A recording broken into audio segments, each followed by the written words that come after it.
Hello friends, welcome to my channel my unique academy. Friends, हम लोग पढ़ रहे थे प्राइड एंड प्रेजुडिस और इसमें आज हम लोग को पढ़ना है चैप्टर नंबर 47। तो अब लगभग हम लोग समाप्ति की ओर हैं और ये जो है टोटल 61 चैप्टर है मैंने बताया और 47वां चैप्टर आज हम लोग को पढ़ना है। पिछले वीडियो में एक घटना घटी थी, मैंने आपको बताया था कि जो एलिजाबेथ की बहन थी लिडिया, वो विकाम के साथ भाग गई थी। तो काफ़ी ज़्यादा परेशान थे लिडिया के जो परिवार वाले थे, जैसे एलिजाबेथ, जैन या जो भी माता पिता उसके थे, बेनेट फैमिली पूरी परेशान थी। और मैंने बताया था कि जो एलिजाबेथ थी वो टूर के लिए गई हुई थी, ट्रिप के लिए गई हुई थी। तो वहाँ से वो अब वापस जल्दी से जल्दी आना चाहती थी अपने मामी मामा के साथ। तो वही चीज़ आगे यहाँ पे बताई गई है। They travelled as quickly as possible. उन्होंने यात्रा की एज क्विकली, उतना तेज़, एज पॉसिबल, जितना कि संभव था। यानी वे वापस आ रहे थे, घर आ रहे थे लॉन्गबॉर्न। एलिजाबेथ कहाँ रहती थी? लॉन्गबॉर्न। तो रास्ते में उन्होंने उतनी तेज़ यात्रा की जितनी तेज़ वो कर सकते थे। एंड और ऑन द वे, रास्ते में, discussed all the possible consequences, और रास्ते में उन्होंने डिस्कस किया ऑल द पॉसिबल कॉन्सिक्वेंसेस, उन सभी संभावित परिणामों को, ऑफ द इलोपमेंट, जो भागने के मामले से संबंधित था। यानी रास्ते में डिस्कस कर रहे थे कि ये इस मामले का क्या परिणाम निकलेगा, क्या प्रभाव पड़ेगा फैमिली पर। तो उन सारी चीज़ों की चर्चा हो रही थी। Elizabeth expressed the view, Elizabeth ने अपना मत व्यक्त किया, अपना पॉइंट रखा, दैट कि विकाम वुड नेवर मैरी, कि विकाम शादी नहीं करेगा। पुअर लिडिया, पुअर लिडिया मतलब बेचारी लिडिया। एलिजाबेथ ने कहा कि भगा लेकर गया है विकाम, लेकिन वो कभी शादी नहीं करेगा लिडिया से, बेचारी लिडिया से। But her uncle did not agree with her, लेकिन उसके अंकल इस बात से सहमत नहीं थे। उसके अंकल ने मतलब सोचा होगा कि जब भगा लेकर गया है, दोनों एक दूसरे से प्यार करते होंगे इसलिए चले गए। लेकिन एलिजाबेथ ने जब कहा कि वे शादी नहीं करेंगे तो वो इस पॉइंट से सहमत नहीं थे।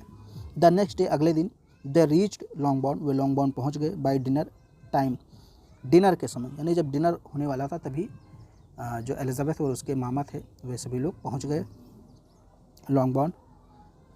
ऑन अराइवल, आगमन पर, दे वर टोल्ड, उनको बताया गया, दैट कि mister Bennett had reached London, कि मिस्टर बेनेट यानी कि जो एलिजाबेथ के पिताजी थे वो लंदन पहुंच चुके थे। But there was no trace of the fugitives, लेकिन भगोड़ों का अभी भी कोई भी पता नहीं था। एज एट मतलब अभी भी, फ्यूगिटिव्स का मतलब जो भाग गए थे, भगोड़े। यानी उन्होंने कहा, जब एलिजाबेथ पहुंची अपने घर तो एलिजाबेथ को बताया गया कि जो मिस्टर बेनेट हैं, एलिजाबेथ के पिता, वो लंदन चले गए हैं खोजने के लिए, लेकिन अभी भी उनको भगोड़े के बारे में कोई चिन्ह, कोई ट्रेस नहीं मिला। Mrs Bennet had confined herself to her room in a sorrow.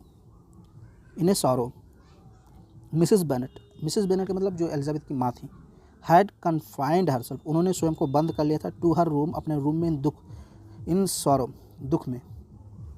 तो दुख में उन्होंने अपने आप को एक रूम में बंद कर लिया था। She was afraid that Mr Bennet would fight Wickham, वो डरी हुई थी, मिसेस बेनेट डरी हुई थी कि जो मिस्टर बेनेट लंदन गए हुए वो विकाम से फाइट करेंगे, लड़ेंगे, एंड वुड बी किल्ड, और मार देंगे, and all of them would be turned out of their house by Collins, और फिर कॉलिंस उन सभी को अपने घर से बाहर कर देगा।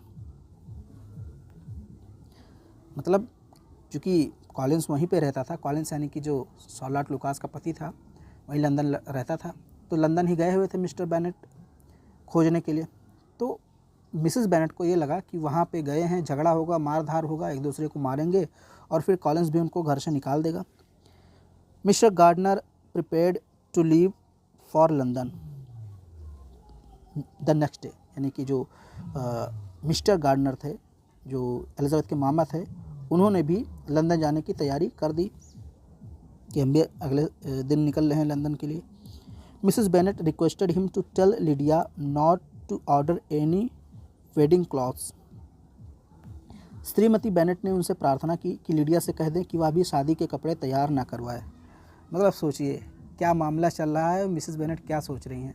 इसीलिए कहते हैं मिसेस बेनेट का दिमाग मोटा था। वहाँ उनकी बेटी को लेकर विकाम फरार हो गया है, लेकिन इनको शादी के कपड़े के बारे में पड़ा हुआ है। ये कह रही हैं मिस्टर गार्डनर से कि तुम लंदन जा करके अगर लिडिया मिले तो उससे कह देना कि वो शादी के कपड़े अभी ना बनवाए। Lydia had left behind a letter to Mrs Foster saying that she was going to Gretna Green with Wickham who was an angel. जाने से पहले लिडिया श्रीमती फोस्टर के नाम से एक पत्र लिख कर छोड़ गई थी, जिसमें लिखा था कि वह विकाम के साथ ग्रेटना जा रही थी और विकाम एक देवदूत था। अब इसको एक बार फिर से पढ़ा देता हूँ।